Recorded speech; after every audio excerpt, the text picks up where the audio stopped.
Jagatsinghpur Balikuda block तरासाही panchayat रे प्रथम थर करी पालन होईछि उत्कल दिवस। तरासाही पंचायत रे थिबा 5टी स्कूल छात्र छात्री को नै होइथिबा उत्कल दिवस।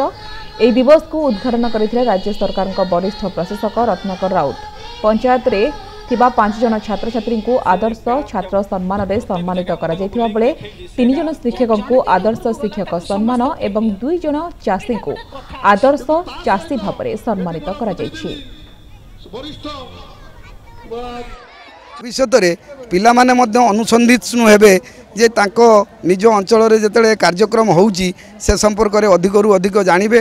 या छड़ा जो चाषी मानकू शिक्षक मानकू छात्र छात्री मानकू पुरस्कार करिक संबर्धित करागला से माने अधिक उत्साहित हेबे आगो को बढ़िबा को एवं जो माने ताकू देखिले से माने मध्य निज भितरे गुटे प्रतियोगिता मूलक मनोभाव नहीं से माने मध्य आगो को आउरी अधिक काम करिबा को प्रोत्साहित हेबे।